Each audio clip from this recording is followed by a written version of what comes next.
மாண்புமிகு C Joseph Vijay அவர்கள் முதல் முறையிலேயே முதலமைச்சராக இருக்கிறார். அவருக்கு பிறந்தநாள் வாழ்த்துக்களையும் சொல்லிக் கொண்டு தன்னுடைய பேச்சிலே மாண்புமிகு எதிர்க்கட்சி தலைவர் அவர்கள் சில விளக்கங்களை ஆக்கப்பூர்வமாக ஆதாரத்தோடு கூறியிருந்தால் அதை குறிப்பெடுத்து அதன்படி இந்த தமிழ்நாடு அரசு தன்னுடைய திசைவழி போக்கை சரியான முறையில் செலுத்திக் கொள்ள தயாராக தான் இருக்கிறது. நான் முதல்வன் திட்டத்தை முடக்குவதற்கோ மாற்றுவதற்கோ எங்களுக்கு எந்த திட்டமும் இல்லை. ஆனால் சில விஷயங்களை தெளிவுபடுத்த வேண்டும். 40 நாள் விரதம் முடிப்பது போல 40 நாட்கள் ஆட்சியை இந்த தாவேக அரசு நிறைவு செய்திருக்கிறது. இந்த 40 நாட்களும் பார்த்து விட்டேன், ஏமாற்றம் மட்டும்தான் மிச்சம் என்று அவர் சொன்னார். ஆனால் மக்கள் திமுகவினுடைய 40 நாள் அல்ல 5 ஆண்டுகளையும் பார்த்துவிட்டு அந்த வந்த ஏமாற்றத்தால் தான் இப்படி ஒரு தீர்ப்பை எங்களுக்கு வழங்கி இருக்கிறார்கள். ஆளுநர் மகிழ்ச்சி, அமைச்சர்கள் மகிழ்ச்சி, ஆளுநர் மகிழ்ச்சி என்றெல்லாம் சொன்னார். இந்த அரசில் தமிழ்நாடு மக்கள் மகிழ்ச்சியாக இருக்கிறார்கள் என்பதை தான் இன்றைய சட்டமன்றத்தினுடைய போக்கு காட்டுகிறது.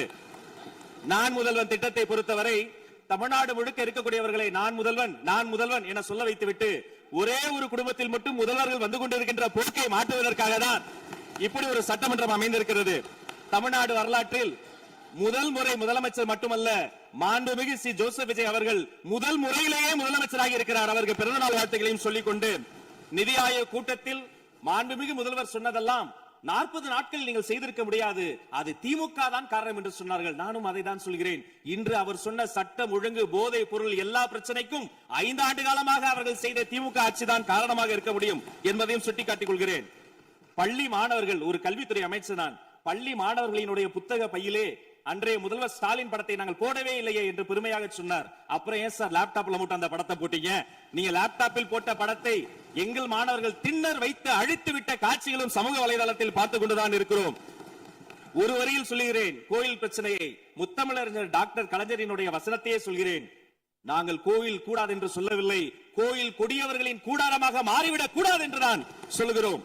தூய்மை தொழிலாளர்களை இன்றே பார்த்து விட்டதாக முன்னாள் முதல்வர் பார்த்து விட்டதாக சொல்கிறார்கள். எங்கள் கேள்வியே அதுதான். 10 நாட்கள் ஒரு வாய் சாப்பிடாமல் உண்ணாநோம்பு இருந்த போது நானும் எனது சகோதரர்கள் அண்ணன் ஆனந்தும் மாதவம் போய் பார்த்தோமே. இன்று தூய்மை தேவதைகளை பார்க்கிற திரு ஸ்டாலின் அவர்கள் அன்னைக்கு ஏன் சார் பார்க்கல? ரிப்பன் மாளிகைக்கு அட்ரஸ் தெரியலையா? எப்படி போக வேண்டும் என்ற பாதை தெரியவில்லையா? தமிழ்நாடு எத்தனையோ திருடர்களை பார்த்திருக்கிறது. அலிபாபாவும் 40 திருடர்களையும் கூட பார்த்திருப்பீர்கள். அலிபாபாவும் ஃபியூஸ் கேரிய திருடர்களையும் இப்போதுதான் எங்களுடைய மின்சாரத்துறை அமைச்சர் பார்த்துக் கொண்டிருக்கிறார். அதை குறித்த நடவடிக்கை எடுக்கப்பட்டுக் கொண்டிருக்கிறது. அவர்கள் மின்வெட்டை குறித்து சொன்னதற்கு மாண்புமிகு புரட்சி தலைவி அம்மா அவர்கள் இதே மாமன்றத்தில் சொன்ன ஒரு வரியை சுட்டிக்காட்ட ஆசைப்படுகிறேன். இந்த மாமன்றத்திலே தமிழ்நாட்டிற்கு மின்சார தடையை அறிமுகம் செய்த திமுக எதற்கு மின்சார தடையை பற்றி பேசுகிறது என்று அவர் கேட்டார். கலைஞர் வண்ண தொலைக்காட்சி கொடுத்தார்கள், அந்த நாட்களை பார்க்க முடியாது. கலைஞர் வண்ண தொலைக்காட்சி கரண்ட் இல்லாம கருப்பு வெள்ளையா பிளாக் அண்ட் ஒயிட்டாவே போன அந்த காலங்களை எல்லாம் மறந்துவிட்டு ஆதாரம் இல்லாமல் உண்மைக்கு புறமான செய்திகளை மாமன்றத்தில் அவர்கள் சொல்வதை இதோடு நிறுத்திக் கொள்ள வேண்டும். நேரலையை குறித்து கேட்டார்கள். எனக்கு ஆச்சரியமாக இருக்கிறது. 3 ஆண்டு காலமாக ஒரு தொழில்நுட்ப கோளாறாக அன்றைய சபாநாயகர் நேரலையை இருட்டடிப்பு செய்து விட்டார். ஆனால் இன்று மாண்புமிகு சபாநாயகர் நேரலையை கொடுத்துக் கொண்டிருக்கிறார். அவருக்கு எங்கள் சார்பாகவும் நன்றியை கூறிக்கொண்டு விவசாயிகளின் குறித்து இந்த மாமன்றத்தில் ஒன்று சொல்கிறேன். தமிழ்நாடு வரலாற்றிலேயே விவசாயிகளினுடைய சங்கத்தின் தலைவர்கள் மீது குண்டாஸ் போட்ட ஒரு சர்க்கார் திமுக சர்க்கார். ஆனால் அவர்கள் கண்ணீரை போக்க நாங்கள் போராடி கொண்டிருக்கிறோம். அரசு பள்ளிகளில் எந்த கட்சிக்காரர்களும், அது தாவேகாரர்களாக இருந்தாலும் சரி, பள்ளி மாணவர்களை தொந்தரவு செய்யாதீர்கள் என்று சொன்னதோடு மட்டுமல்ல, பெருமையோடு சொல்கிறேன், எங்கள் கட்சியினுடைய ஒன்றிய செயலாளர் அரசு பள்ளியில் சென்று ரிலீஸ் எடுத்ததற்காக நேற்றைய தினம் கட்சியை விட்டு நீக்கியிருக்கிறார் என்னுடைய பொதுச் செயலாளர். சட்டம் ஒழுங்கு பிரச்சனையை பற்றி பேசுகிறவர்களுக்கு அண்ணா பல்கலைக்கழகம் நினைவுக்கு வரவில்லையா?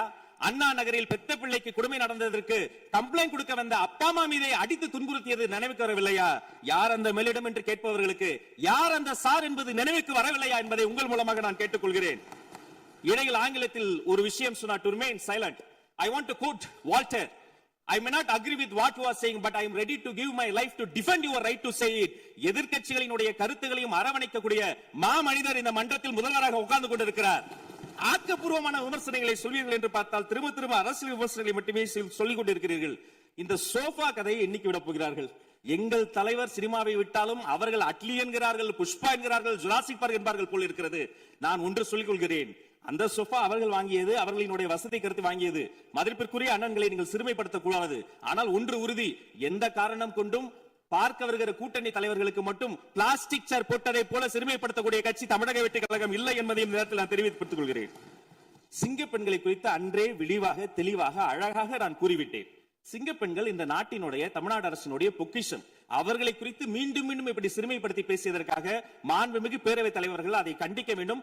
சிங்க பெண்களை குறித்து இனி யாராவது தவறாக பேசினால் அதை அனுமதிக்க கூடாது. இப்படி தவறாக பேசியதற்காக அவர்கள் மன்னிப்பு கேட்க வேண்டும் என்று தமிழக வெற்றி கழகத்தினுடைய அரசு சார்பில் கேட்டுக் கொள்கிறேன்.